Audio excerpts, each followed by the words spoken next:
Joining us for the first time, the Liberian Dream is the show where we talk about what Liberia should look like that encompasses the visions, the aspirations, and dreams of all Liberians, and not just certain Liberians. Whether you are in Logatuo, whether you are in Bogonima, whether you are in Palipoken or Joploken, or whether you are in Hopper, or whether you are in Grangida or Zwedru, or whether you are in Kipamas, or whether you are in Kipmount, or Bomi, or Bapolu, wherever you are, that the Liberian dream should be the envisioning of a country that we all feel a valuable part of, that we can contribute to. So today we're looking at a fundamental document that is supposed to be representative of all of us combined as Liberians, the Liberian Constitution. And I would begin by making the argument that at no time in the history of the Republic of Liberia that the Constitution has ever been written in the best interest of all Liberians. At no time since the inception of independence from 1847 to 2021, at no time has the Constitution of Liberia been written in the best interest of all Liberians. I would argue that it has always been written to protect the interests of an elite few.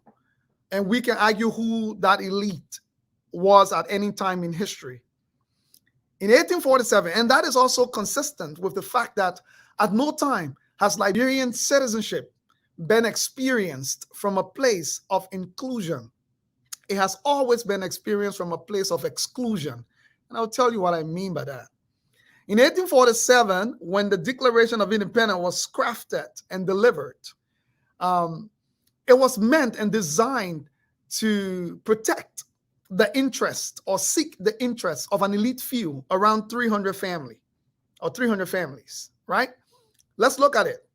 You remember that to vote in Liberia, you needed to have real property, whatever that was. So you come to a country where the notion and concept of property was not based on individual ownership. And you draft a law and you draft citizenship based on the ownership of what you define as the ownership of real property. Do you remember at one point when women were not allowed to vote in the Republic of Liberia? You remember that at one point? So 1847 was the first miscarriage of justice. 1847 was the beginning of the corruption of what is today the Republic of Liberia. And this will explain why up to 2021, we are still struggling with a lot of issues. Fast forward from 1847 to 1980, that constitution was always tinkered with and fooled around with and readjusted depending on what the pressures of the day were. But however, the central pillar of it remained to protect the interests of the class of elites that was in existence at the time. Let's fast forward to 1980, when the military coup occurred in the name of liberating the Liberian people, majority of the population, from the suppression, from the corruption, from the injustice of what was the true wing party between 1847 and 1980, right? On all fronts, whether it was economic or political or social, religious, you name it. And there was no doubt about the corruption and suppression and injustice that was rampant in what was then the Republic of Liberia. But here's what happened. These people came to do what they call liberation without an iota of understanding of what needed to be done to set up a nation that would have been in the best interest of the majority. So they were trying to undo something that they felt was wrong, but had no clue of what to do to make it right. I'll say that again. Our brothers and sisters, great-grandfathers, ancestors, whatever you call them at the time in 1980, has staged a fight to overthrow the then government, to deal with the injustice, to deal with the economic suppression, the political suppression, to deal with all of that. Except that there was one problem. And that problem was the fact that none of them has spent any time thinking through or understanding or learning the amount of work that needed to be done to then replace that, because you cannot just fight to remove something. And I will argue in 2021, we are witnessing some of the same problems. We have a bunch of people running around the place talking about they want to change and remove the government and they are the right people to be put there. When the truth is they have zero track record, zero training, zero understanding, and the worst experiences ever when it comes to setting up a nation that deals with the current realities of where we are. In fact, I will argue that most of our ancestors then who led the overthrow of the Talbot government in 1980 were still living in the 1920s and 1930s. We're still living in the realities of the 1940s and the 1950s. They did not understand that the society had evolved to a place that, yes, there was a need to get rid of the economic suppression and the injustice. But they did not realize that the solutions that they were still fighting over from the 40s and the 50s were no longer relevant in the 1980s because the realities were quite different. So let's have a deeper conversation about this. In 1980, when the government was overthrown,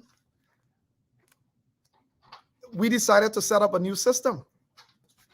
And when we set up a new system, I guess a lot of people did not realize that this system was being set up in the interest of a new class of elite people as well at the same time. So we were trying to get rid of one class of elite people and trying to put in place another group of elitists that were supposed to try and design a state in their best interest at the time.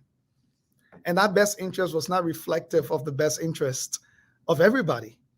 It was reflective of the 10% or 20%, or some would even argue less than that number of the population, and also dealing with the situation at the time. So let's get to where it came from. And somebody said the land ownership clause was borrowed from the US Constitution. The entire Constitution was borrowed. All right. We never gave ourselves the opportunity to be at a place where we were writing our own or where we were modeling our own, even though we needed to look at others as an example. We decided to basically photocopy something that we did not understand and make it our own and pretend as if we were the one who created it originally. And that wasn't true. And because that wasn't true, it was meant to fall apart. It was never going to last. So guess what happened in 1980? The government of Liberia was overthrown. And once it was overthrown, a new group of elitists emerged, right? They set themselves up, got to power, and then started to look at each other with no clue or idea of what they needed to do to move forward. There was zero idea. They didn't have a clue. They didn't have the thought process about it. So when the reality dawned on them, in less than 9 months, the best they could do was to turn on each other. And we saw they started to execute each other, kill each other, fight each other. Simply because everybody had to blame the other person for why things were not going the way they thought it should. So what did they do? They set up to write a new constitution. In their argument, they were writing a new constitution to represent the majority of the country because the old constitution was corrupt, was unfair, was written in the interest of a few people, except that they did the exact same thing they were accusing the other people of. The exact same thing. They took the Constitution, went into it, whatever they could insert to protect themselves, whatever they could insert to cement their power, they did. So in the 1986 Constitution, I'll read something to you that might shock you, that you may not be aware of. In Article 97, Article 97 in the 1986 Constitution, which is what we're still using today, prohibits any court from questioning the validity of the actions taken by the PRC. So the murders, the summary executions, all of the things you can name that went on, they're inserted in the Constitution in Article 97 that no court has the ability or the authority to question any of the validity of the actions that the People's Redemption Council took. That included no court has the ability to bring charges against any member of the PRC for crimes they were about to commit, for crimes they were committing, including the overthrow of a legitimate government, right? No court had the ability to question their repeal of the 1847 Constitution. So they decided to repeal the 1847 Constitution, but then they argue that no court had the ability to question that repeal.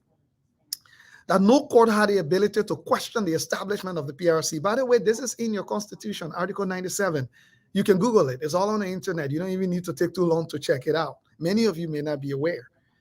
They also inserted in the Constitution that the imposition of criminal penalties or the confiscation of properties by the PRC could not be allowed. No court had the ability to question the PRC for imposing criminal penalties or confiscating people's private property during their term, right? So this is what we call today the Constitution of the Republic of Liberia. I'm only citing this as one example. There are many other examples when you go through the Constitution of Liberia, which makes it a corrupt document.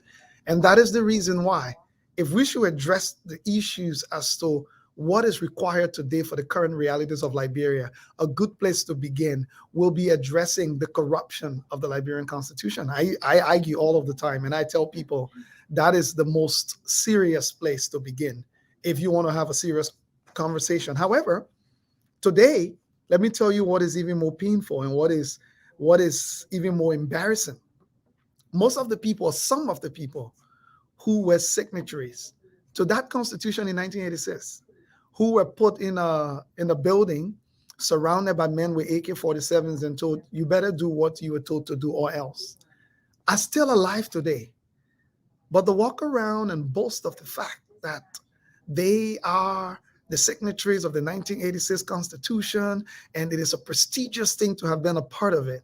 But they don't have the courage to come up and help people understand that it was a fraudulent document, to admit that they were under extreme duress and had no choice but to do what they were told, and urging us to go back and look into that document. In fact, change it, I'll argue. You just change the whole thing. There's no point to even be arguing about what should be inserted and what should be removed. I will argue that you just change the entire thing because it was fundamentally flawed to begin with, and building on a foundation every day is just enhancing and changing how flawed it is. You wouldn't change the bigger issues without getting down to the nitty-gritty of what the realities are. So let's face it, it is where it is, and you can admit it or not. It's a difficult thing too, but it is a corrupt and a flawed document that needs to be changed to reflect the realities. In my opinion, it's long overdue, that reflect the actual realities of what we're looking at today, or else we will continue to come right back to why things don't work. People asking Liberia, oh, why systems don't work? Why this thing don't work? Why that thing don't work? It's practical. Why systems don't work? They don't work simply because they were designed on a flawed foundation. So no matter how you try to clean it up and fix it and make it look somehow, you're wasting your time. It is a corrupt document. We've corrupted the very document that's supposed to be the one that everybody runs to. We've corrupted the very document that's supposed to be the one that protects everybody if you are a Liberian. We've corrupted it. So it's difficult to see actions coming out of that document that would not be as corrupt as the document itself. And this includes government implementing their functions. Imagine the government trying to implement a corrupt constitution. Do you expect those actions to not be full of corruption? They will be full of corruption because the Constitution is flawed and is corrupt. So that's one point. Let me come to the second point as to why the Constitution is a corrupt document. And I'm not saying this because I'm trying to denigrate it. I'm just saying it because it is what it is. And we need to admit it and we need to change it. This is where I think Liberian scholars, and I will argue those that are still alive and still around, who were signatories to the Liberian Constitution, this is the time that we need to start asking them serious questions. People who know the details about what happened. The Dr. Amos Claudius Sawyer, the Councillor Pierre Brambu. These are the people who were around. These are the people who are knowledgeable. Some of them are even signatories to the Constitution. They need to answer some serious questions about why we are where we are. So the 1986 Constitution basically decided that all members of the People's Redemption Council are above the law. And it still is today. That's not a thing of the past. It still is enshrined in our Constitution. So members of the People's Redemption Council are super citizens above everybody else. There are actions of theirs that no court is authorized to question as per the Constitution of the Republic of Liberia. But our leaders preside over this and ask us in with straight face to defend it. They ask us with straight face to abide by a corrupt document that they don't have the courage to admit and stand up and say, we need to correct this document because we cannot be expected to make good decisions out of a bad document. It is not possible. It is not possible. Argue all you want, say all you want. It is the reality. Well, let's ask them today. Instead of them boasting around and us lifting them up and putting them on pedestals, let's ask them to give us the answers to these very important questions. Because we believe there are a lot of things to be corrected, and one of them is the Constitution of the Republic of Liberia. Let me go to the second thing. Liberia has two parallel legal systems, and both of them fulfill an important role. We have something called the customary law. So customary authorities are our traditional laws that are not written in the Constitution as is, but the Constitution actually recognizes it from the very beginning in the first 5 articles of our Constitution. It recognizes what it calls customary laws, even though and acknowledges that those laws are not written as enshrined in the Constitution, but they are legal. So these traditional or customary authorities, as they call them, are responsible for keeping the peace in rural areas and absorbing a daily caseload of minor grievances that when taken together will swamp any court system you have in the Republic of Liberia, right? So let's face it, those of you who despise our customary laws, despise our cultures, despise our traditions, breaking news for you, customary laws are legal as enshrined, as referenced in the Constitution of the Republic of Liberia. This is not Leo Johnson as saying it. So you begin to understand how corrupt the Constitution of Liberia is, that it says customary laws are legal, but it refuses to write them and identify what they are. It decided to leave them open to anyone's interpretation. This is how corrupt our Constitution is. It says customary laws are important and legal, but at the Louis Arthur Graham School of Law, customary law is an elective course. That means it's optional. So we are training lawyers who know nothing, who can decide whether they want to study customary law or not. So they know nothing about customary law, but you say it is a part of our legal system. My friends, ladies and gentlemen, fellow Liberians, the corruption of the Liberian Constitution, that is the reason why we don't seem to get anything right. Every decision made by governments, whether in good faith or bad faith, has always had negative consequences on our nation. Because the Constitution itself, the fundamental laws by which we should all be abiding, there are citizens that were placed above the law. There are multiple references of corruption in the law to protect corruption and corrupt practices. So let's face it, let's call a spade a spade. You can argue all you want. Unless we change the Constitution of the Republic of Liberia to represent the genuine interests and be updated to be responsive to the emerging needs and current realities of the Republic of Liberia, you're wasting your time. No government is able to make better decisions based on the Liberian Constitution and the corruption of it thereof. I would argue that they can try their best, but the fundamental underpinnings of what gave them the authority to make those decisions are corrupt. And you wonder why your legislature is the way it is? Let me give you the answer. Your legislature has remained a corrupt institution from the day it was established to 2021 because the document upon which it relies is corrupt. And that corruption benefits them individually. So as a result of that, they have no interest in changing the corruption of the Liberian Constitution, but presiding over the corrupt document because it gives them the ability to be corrupt and corrupt the state for their personal gains. I'm sorry. I'm just saying as I see it. We will read them. No longer those days where these documents were sacred documents that you people hid. We will read them as they are available. We will give our opinions on them and we'll wait for you to correct us. Those of you who may know more than we do. So at the same time, the traditional authorities have neither the capacity nor the legal mandate to address serious crimes of violence. So the Constitution says customary laws are legal. The Constitution says Liberia has a dual legal system, a parallel legal system. Customary law and our official laws as written in the Constitution, on the books as written. Unwritten laws and written laws, the Constitution said both of them are legal, except that the Constitution will not outline what those customary laws are. Except that the Constitution itself would develop a legal training system that actually marginalizes the practice of customary law, but then in the same time says it is legal. Huh? The only one reason I can think of why they would have done that, because they were afraid that if you empower the traditional people, if you empower them to the point where they have the rightful authorities to see right and wrong, where they have the ability to enforce their traditions, to practice it, and what is wrong, to continue to evolve it, then this elite system of protecting a small class of people would have been non-existent, because the elite class has always been a minority, 10, 15%. So if you had to pit 10, 15% of the population against 85%, you know what the outcome will be. So as a result, they had to marginalize, suppress customary law, but their fear of saying it was illegal would have had the same backlash. So they decided to say it is legal. We will say illegal, but we're not ready anyway. Nobody knows what it is.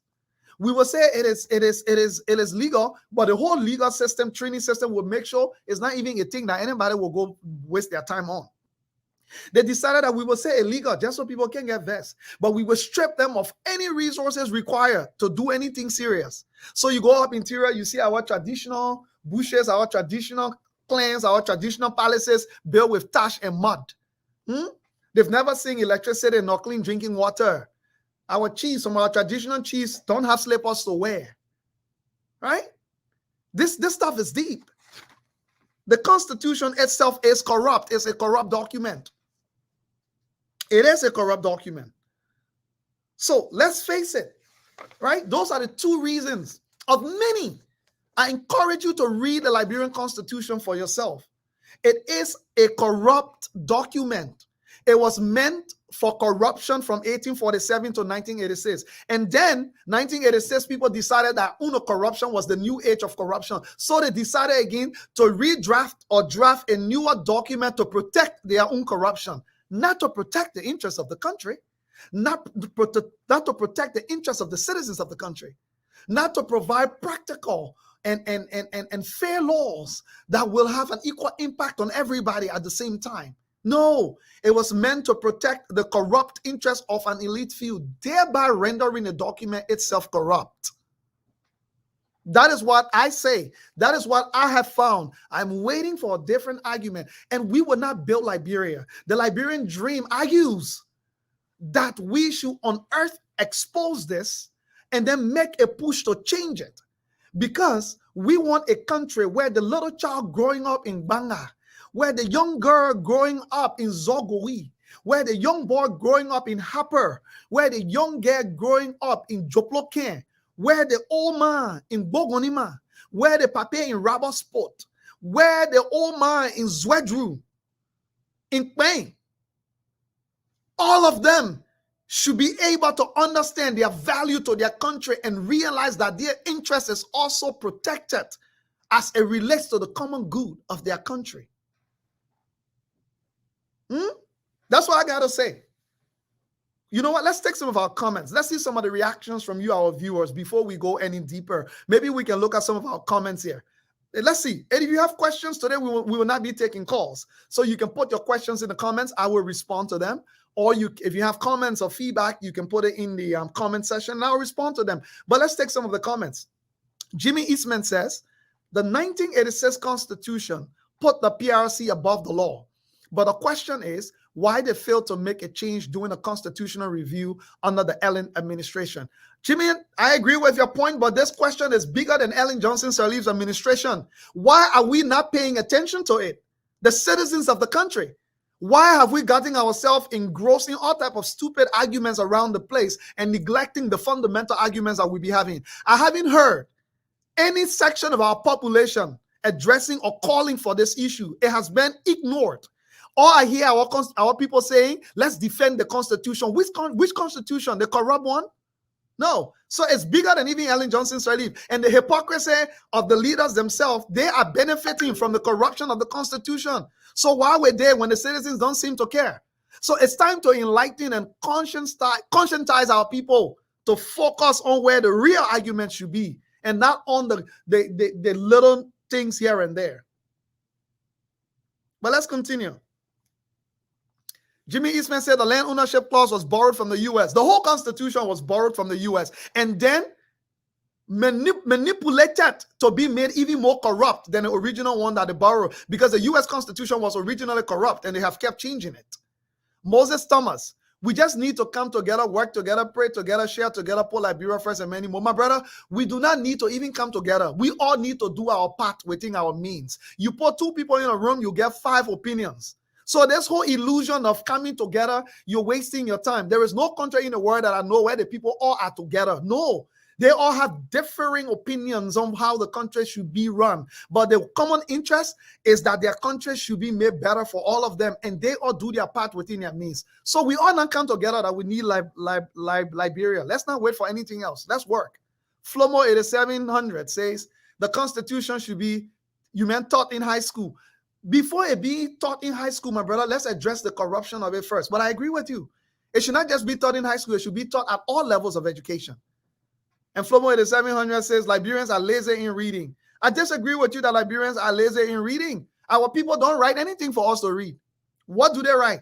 The Constitution that we are arguing about today, to even find copies in Liberia, it is practically impossible. But they write it in English too, so they marginalize all our people then from being able to actually read it. Noel Brown. As Liberians are getting ready for 2023, the people that are so gun-ho behind those corrupt politicians, I believe that this country will go back into war again. Sad but true. Noah Brown, we hope to not go back into war. None of us want to go back there. That is the reason why some of us who will be doing other things are sitting on here and providing pathways that we can change the trajectory of history. We have an opportunity to not let it repeat itself. So we will fight and we will die fighting. Let's die fighting than sitting there and say, let's wait for it to go to war again. No, we will not. River says, Pro say, how did Matera Nipo get a 5,000-pound canoe into a slave ship? My brother, I'll lead that one with the Toto story people there. All right, let's stick to our argument here.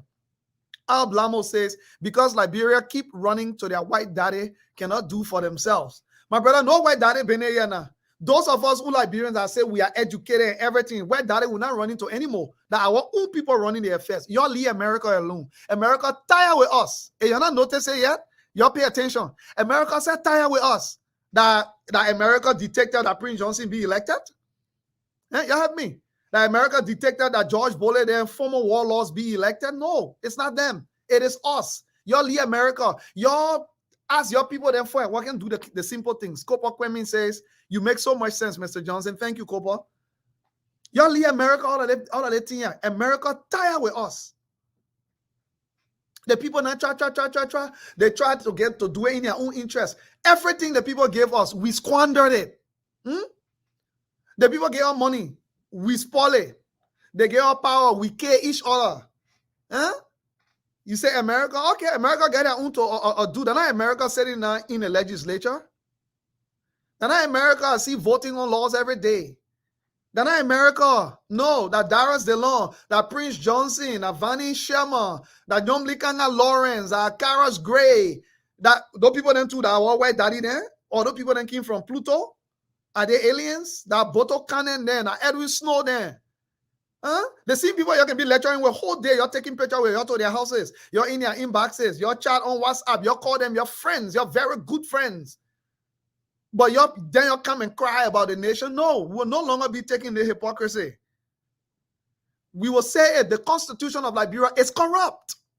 And that is the reason why it only seems to be benefiting majority of the corrupt people in the country. Don't you see the alignment? That the Constitution only seems to serve the interests of the most corrupt of our country? Can't you see? Ablamo said, "Lord, no, they're not, because they are benefiting from Liberia." Can't you see that children being raped? Benedict Phillips says, "Thank you, my brother. We need to hear this every day. Thank you, Benedict." Can't you see that children being raped in Liberia cannot get justice? Can't you see that innocent people being murdered cannot get justice? Can't you see that? Can't you see that up to 75 to 80% of our country cannot get justice because justice is too expensive? Can't you see that justice is for sale? Can't you see that justice is for the most affluent? It's only for those who have? Can't you see it? Where you think that is coming from? Can't you see that it's directly correlated with the corruption of the Liberian Constitution? Can't you see that? How is that not obvious? How is that not obvious? Can't you see the flagrant violation of rules and simple decency and laws? Can't you see that your constitution says 90 days after elections there should be by-elections, but we are still waiting? Jimmy Eastman said, ironically, Leo, even though the Constitution was borrowed from the United States, but the central theme of the U.S. Constitution was designed for fighting corruption. My brother, is the irony of the whole thing. It's the irony of borrowing things that you don't understand and do not mean. Can't you correlate this? Can you correlate that it is impossible to implement the Constitution of the Republic of Liberia? It is corrupt. Anything that is built on falsehood, on deceit, on lies, on dishonesty, it's not possible to make it true later. If it was a lie from the beginning, let me tell you, they say when you say one lie, every other thing after, to defend that one lie, you got to say 300 more lies. So from the day that this deceptive document was put into practice called a constitution, every other thing that has been done to defend it is a lie, is corrupt. So how can any government, President, we are government, or how can it not be corrupt when the fundamental document it has to rely on is corrupt? Please help me. Tell me, how would a government not be corrupt when the very document that it has to rely on to govern is a corrupt document? So if that document is corrupt, anything the government is doing after that itself is corrupt. Thus the justice system, thus the security system, thus the health system, thus the education system. You think these things are happening just by coincidence? You think the reason why it's so difficult to fix it is because there aren't smart people who have ideas too? There are. But the fundamental reliance that they have is in and of itself corrupt. So corrupt to the point that it is even impossible to build any system on it. I mean, you can argue. If you have a different point, please let me know. And I would love to actually hear any differing opinion on this. That is the reason why the only way the true Win Party could have managed to keep that going was to suppress people, marginalize people, alienate people, because the document was corrupt. Your reliance is corrupt. So there is no way any government in Liberia will be able to function properly without changing the constitution. You will have to engage in corrupt practices because the constitution is corrupt. You have to marginalize people, the least. You have to marginalize the less privileged in our population because that is what the government called for. You have to commercialize justice because the constitution is designed to have it done that way. You have to protect an elite class of people who can never be brought to book by the same laws that you choose to actually defend. Charles Russell say, America took most of lawmakers to meet with U.S. congressmen and women for tutoring, and they came back with the same corrupt behavior. But brother, you leave America. Oh, I'm not here for America. Knock yourself out for America. I'm talking about Liberia. I got no fish to fry in the American people business. They can do their thing. The American people have managed to make their country work for themselves to the point where refugee, poor Liberian men can come and get recourse somehow. At least they've managed to do something with that. So you're let them deal with their issues. Let's talk the Liberian issue here.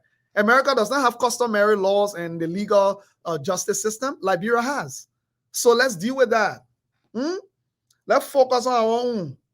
Because they play, they quit to run to other people that the same problem in 1847, they told the people Constitution, came to Liberia, wherever they had a republic, wherever they had the United States of America, they erased it and they inserted Republic of Liberia and then pretended like it was their geniuses. They sat overnight and wrote this thing. They lied to us. And then 1986. So I was saying, let me go back to my point I was making. In fact, I was saying, the Constitution in 1847 was corrupt. So the True Win Party had to introduce these draconian practices, these wicked practices, executing people, suppressing people, marginalizing people, because there was no way to stay true to a corrupt document without setting corrupt systems. That's the reason why one of them after the other had to just do the same. 1986 came, our second group of corrupt people came. and according to them, they were fighting in the name of justice and liberation and freedom, took the Constitution, changed it, and corrupted it even deeper to protect their own corruption because they felt it was their time. They felt the True Party suppressed people for over 100 years. So when they talk about, they felt that was their time. And their time did not mean their time for the entire Republic of Liberia. They felt they needed to punish those who benefited from the True Party, or also punish the majority of the population for their own personal gains. So they took another corrupt document and passed it under the barrels of the gun and call it a Constitution. And then we all pass around today and say we must defend it. So as a result of that, Samuel Doe and the rest of them, it did not take long. They too had to introduce draconian practices to maintain their corruption. Maintaining corruption is so difficult. It's a complicated process. So eventually they had to all resort to the same violence against their own people. They had to do the exact same things that they accused the people that they executed for. Think about the irony of it. You came and executed people. You murdered people in the name of corruption. You came and killed people for marginalizing you and others. You came and killed people for stealing. And then you talk over 9 months later, you decided, you know what? The time to set up my own city, you know what? To put them who killed our their time, but now our time we get to steal too. And then you started to do worse than what they did. It is the reality. Let's say it. It is the truth. Let's say it. And today in 2021, our leaders still continue to lie to us. They still continue to deceive our young people. And then they call themselves educated people. Bunch of people who went to school, memorized and scored letter grades, calling themselves educated people. We no longer got any respect for your letter grades that has no substance behind it. Bunch of people who say they're educated, but they can only show their educational prowess when they come to other people's country. They're not able to demonstrate it in their own country, even though they have been given multiple opportunities in government. They have been given multiple opportunities in power. They are yet to show us one thing they were able to accomplish. But all day they pass around the place. We no longer got respect for your letter grades with no such substance. We no longer got respect for your summa cum laude with no substance. We no longer got respect for your magna cum laude with no substance. Take it to the school where you got it from. Until you can show us the substance of your letter grades, they are meaningless and worthless to the long-term viability of our country. We need people who can show us, not tell us. We need people who can demonstrate it to us, not recite it in big terms and terminologies that only 10% of our population can understand. We are tired with your visions on paper. We need people who are the vision bearers, the vision carriers, and the implementors. We're tired. Y'all leave us alone. We don't want no more white papers. Keep your white papers. We got enough on the shelves already that the next 100 years we will not be able to exhaust. So stop writing more. Stop proving your academic geniuses in the words that you can speak and the dexterity of your vocabulary and your oratory skills. We are tired with it. Show us. Help us know how can we be able to produce rice so that we don't depend on rice from India. Then we will respect your letter grades. Show us. How we can produce enough rare oil on our own market. Show us how we can transport agricultural produce from Lofakante to Monrovia. Show us how we can manage to build better roads in a small country like Liberia. Please show us.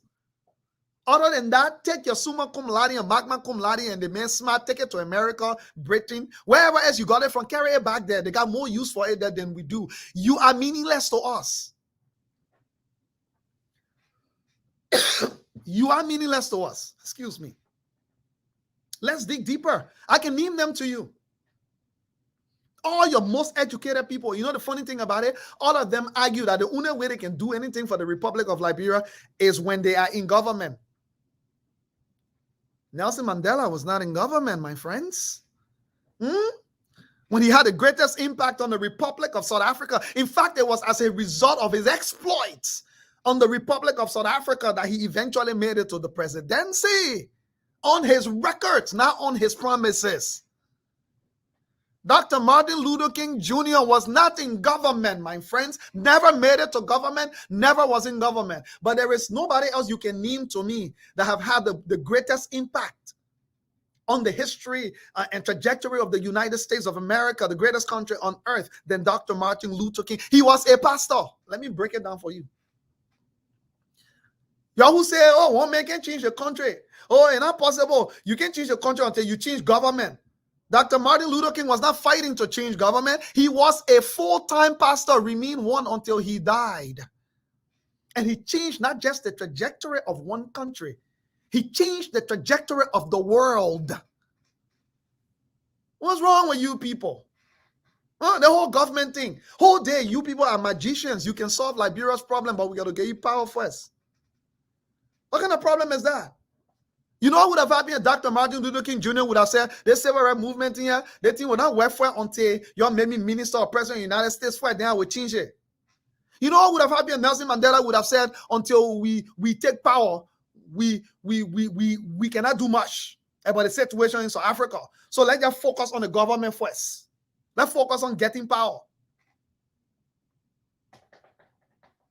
Whole day in Liberia, you're presiding over corrupt documents. Me, I tell you, I got no respect for people who don't want to admit this. Call their names. What are their legacies in Liberia? And they have the audacity to be passing around boasting that this corrupt 1986 constitution is their legacy. Can you imagine in 2021? And then those of you who come out to say, oh, it's impossible to change the whole constitution, we just got to be making amendments and be changing it. That is the biggest lie ever told. Kenya, about 11 years ago, changed its entire constitution because the constitution they had was the constitution that was left from the British colonization period. And they decided that that was not good enough. And they changed their entire, I said they made amendments. I said they changed the constitution. So where play you come from? Well, time to campaign, you can find money. Or even the opposition, both the opposition and the government. Time to campaign, for some reason, magically, you can just produce money. But to do anything serious in the country, there's no money. Time to do stupidity, everybody, okay, we all might get in arms. But time to talk about the seriousness of where our country should go, then no, you can't do much without the government leading. The government must provide leadership. What government? The same government that is relying on a corrupt document that is the constitution is the same government you are relying on for solutions. I wonder what would have happened if Nelson Mandela would have relied on the government. I wonder what would have happened if Dr. Martin Luther King would have relied on the document, on the government. I wonder where we would have been today. I wonder what the state of the world would have looked like. I wonder. I only wonder what would have happened when the Reverend Dr. Martin Luther King would have had to rely on the government, or if Mahatma Gandhi would have had to rely on the government. I wonder what would have happened. But let's take more reactions here. Let's take more of our comments so we can get you involved in the constitution. In the conversation, Ablamo says, because the system is corrupt, don't mean you are. No system is corrupt. The constitution, what they call system. Systems are the outcome of the fundamental documents. The constitution is corrupt. If the system is corrupt, how will you not be corrupt when you have to implement the system? Huh? Johnson Gonkanu say our capital, our towns, villages, rivers, and streets are named after these corrupt people. As a result, our identity is lost. Yeah, because it's based on the corrupt document, the Constitution. Mama Tutu say, wow. Okay, I'm not sure, Mama Tutu, what you're trying to express there, but welcome. Imanta Flomo said the major reason why we are suffering is because we have largest uneducated lawmakers and rebel leaders. How are now we governing us? That's not true. Nobody, the governance does not equate to Western education. My people, let's correct this point. Those of y'all who not go to Western school, or us who not go to Western school, learn English and learn BB words and graduate with someone like letter grade A, B, or C. That is not equivalent to good leadership. Some of the people you call uneducated have been some of the greatest leaders you can think about. Mother Teresa. And you can hear about Mother Teresa. How educated was Mother Teresa? Go and check. Jimmy Eastman says, the purpose of the Constitution has been a question of academic debate. Leo, what do you suggest should be the main purposes of the Liberian Constitution? Separation of powers and checks and balances, protection of individual rights and property, a national identity. What is the Constitution for? What a great question, Jimmy. What a great question. I think the Constitution itself, the concept of a Constitution needs to be evolved. to reflect current realities and emerging needs. The Constitution in of itself has to be the direct reflection, protection, and constitution of the national identity of a people. And under the subsections of that will automatically fall everything, the protections of right, checks and balances, right? Let me put it to you this way. Hey, your name Jimmy Eastman, as you are. You decided to build a family. You decided to build a house. The first thing that you worried about, isn't it the protection of the man, Jimmy Eastman, his legacy, his family, his house, everything about him, right? He protects his family. He protects who they are, what they stand for. Every other thing of going, sending your children to school, providing food for them, providing shelter for them, falls directly underneath that. We can no longer be writing constitutions based on the detections of what Western society came up with in their opinion, okay? That may work for them. We need to start writing constitution based on the dictates of Liberian society. That is the reason why it has to be reflective of the opinions, the views of everybody, of the majority of our population, and not an elite academic few. James N. Jensen says, the Constitution of Liberia, the supreme body of laws that govern the country, Liberia, is not corrupt. Again, it is not corrupt. What is true is that the Constitution has provision that may be inaccurate or could affect society, group of people, or institutions. The Constitution, like any other constitution of a country, has provisions for amendment and referendum. Hence, defects of the Constitution does not in any way, can in any way be described as corrupt, I think you mean, because it has given us governments continuously. The Constitution, you just said the amount of corruption in the Constitution. So let me ask you this. How can the Constitution not be corrupt when multiple provisions of the Constitution is corrupt or are corrupt? You didn't need one. You didn't just say, oh, there was only one defect in the Constitution. Okay, to what level there has to be a fundamental foundation of the Constitution is corrupt, not just a provision. The establishment that Liberia is a dual legal system, and then at the same time in writing a constitution to undermine customary law. This is not few provisions, multiple defects of the Constitution. If this was one or two things, I'll be like, okay, let's amend the one or two things. The Constitution was written to protect an elite corrupt few. What more do you need to make a document corrupt? You try to minimize them as defects, my brother. I disagree with you. Those are not minimum defects. John Conway says, we all know the Liberian Constitution is inherently flawed. But how do we change it? Any step-by-step action list you are suggesting? Yes. The first way to change it, let's follow the example of Kenya. Right? Let's follow the example of Kenya. We need to now start having an argument of pressuring our lawmakers to get a referendum authorizing changing of the Liberian Constitution. I did not say amendment. I said changing. In fact, there is a roadmap already for how that can be done. Right? There's a roadmap for that. Amos Sawyer then went through that first roadmap before 1986. There was a robust roadmap laid down in Banga before the 1986 Constitution that included visiting all of the various counties, consulting with all of the various sectors of our society, collecting their opinions and views to help inform what the new Constitution should be like and what should be in it. That process was completed. But when the coup occurred in 1986, Samuel Doe abandoned that process and decided to put them in a house around them and tell them what they were supposed to do. Madam Ellen Johnson Sirleaf, under the leadership of Gloria Mususka, former Chief Justice, again, went through that same process of a constitutional review. But what did we do? We threw that into the dustbin because the harsh realities we learned required almost a fundamental change of the whole Constitution. So we were afraid to go there because we'll not be able to protect our corruption anymore. So it was abandoned. So there are multiple roadmaps already. Am I saying they are perfect? No, we need to review them to make them current. They need to be looked at and see what more can be done to even enhance that roadmap in changing of the Liberian Constitution. It's not a rocket science. It's not as difficult as everybody thinks. It is a practical and needed step. Flomo Livingston say, if not all, most of our lawmakers, you mean do not even know the Constitution. How would they even try to change it? We don't need them to know it. That's why we who are able to read and write, we need to start reading it now to start educating our own mind and papa. They ain't really monkey. Our own mind and papa, they ain't bon country. But all of us say we quit. By the time we know how to do 1 + 1, 2, and we know how to make subject and verb agree, we run and count on moreover and then call the people in the interior illiterate uneducated. Some of the people in the interior that never went to your academic school, that only went to the poor and the sender society, are way by far more educated than you are. They have maintained better societies than you have. Garbage control and collection is better up in the interior. Sanitation is better there. People can poo-poo and throw what is saying. Okay? Organizing of society is better there. You have a constitution in a country that's only written in English. What's wrong with writing it in our languages? Or if you can't write all the languages, then record it.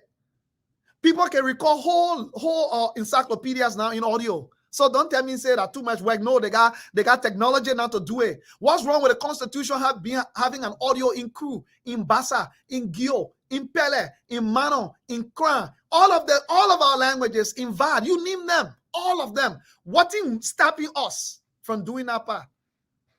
Yeah, please help me understand. And we're asking for a roadmap. We already got a roadmap.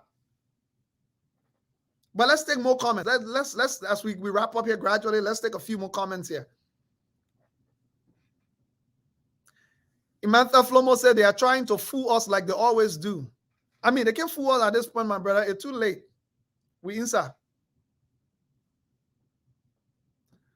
Kopa Kwemi said, when will this amendment be made? When? Exactly. You said multiple defects. How long will it take you to deal with the multiple defects? Change the Constitution. It is a corrupt document.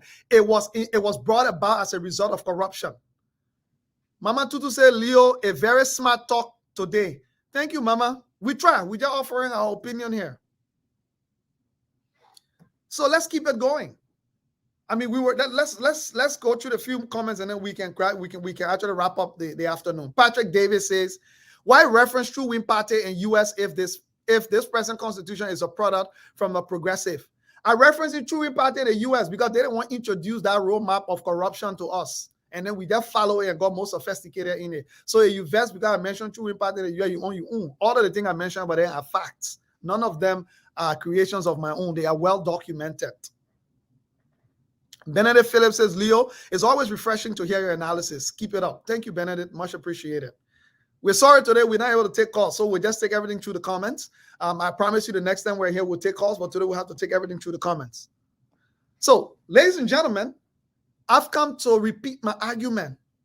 The corruption of the Liberian Constitution is the greatest threat and danger to our society. And I promise you, the likelihood of producing a non-corrupt government is as slim as Jesus Christ coming to be president of Liberia. If we do not change the fundamental document that will dictate how our leaders behave. If we do not change the fundamental document that will make it more practical for us to implement it, because the Liberian Constitution as it is impossible to implement. Zilch, you cannot implement it because you photocopy it from somewhere else. You cannot implement it because some of the things inside is not even consistent with the values and cultures of Liberia. And those of you who don't believe so, help me understand how you implemented the rule of law in Liberia.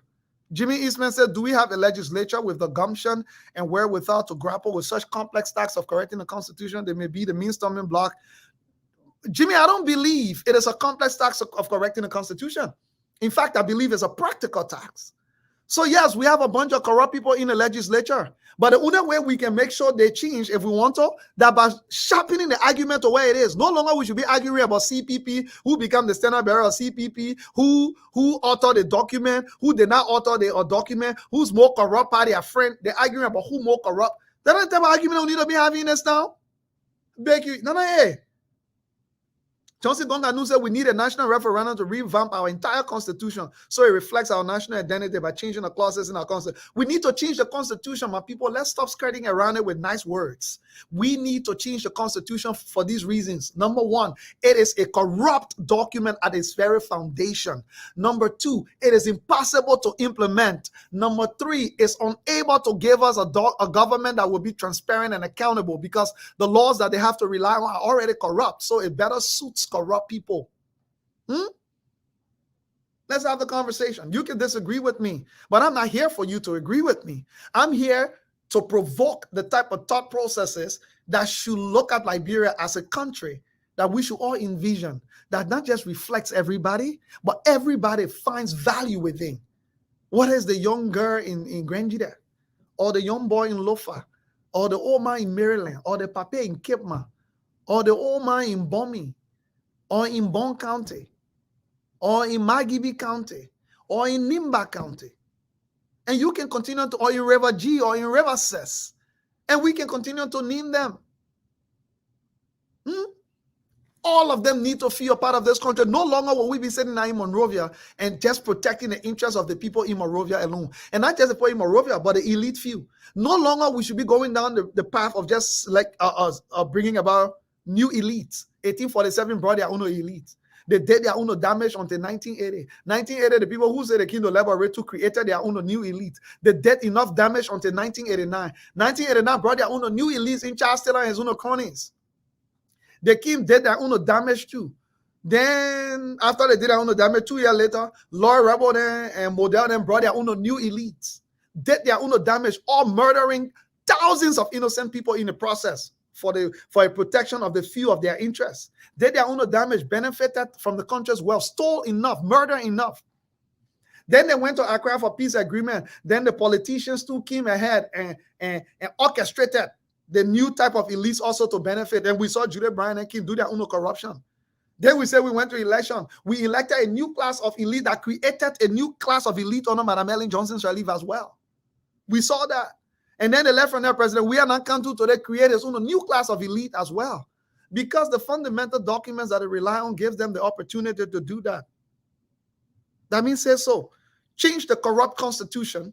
Make it practical, make it a practical document that we can implement so that if the president go wrong, we don't need to be debating all over the country. The constitution is as plain and clear for the citizens to be able to understand that their president is not living up to the task. Change the constitution so the Supreme Court itself does not have to be confused in trying to give opinion on interpreting the constitution. Do you think it's by coincidence that when decisions go to the Supreme Court for interpretation, when it comes from there, the lawyers in the country can be more confused than before it went there? I mean, you ask it, the recent referendum that just ended, you saw that, come to Brandon Samoka case, and you see it, election disputes, and you see them, the Supreme Court interpretation of the law gets more confusing. The recent Jallo case on the issue of dual citizenship as well when he went to court. Look, the Constitution is so convoluted, corrupt, and just fundamentally flawed and wrong that even the Supreme Court confuses people more than they provide clarification whenever they have to provide an opinion. Name me how many times.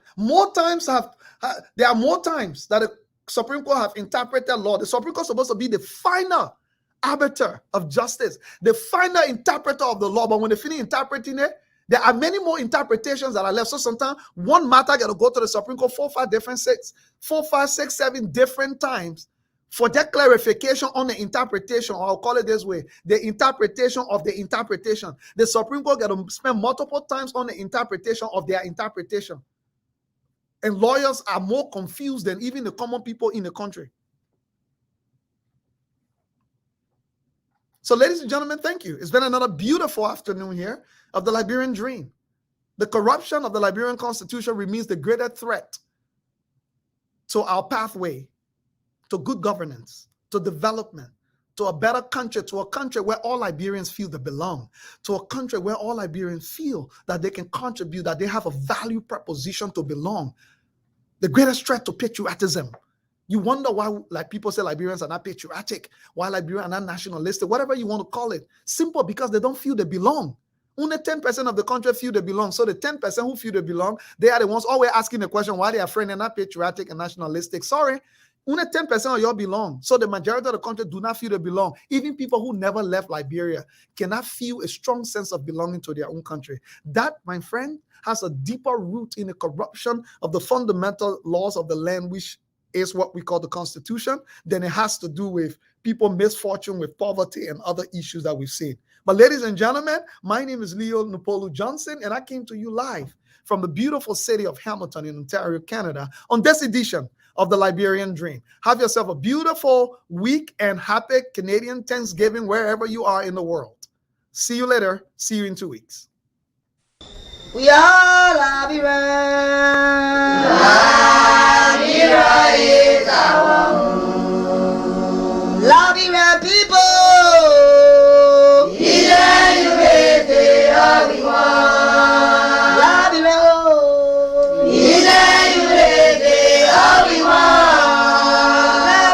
Liberia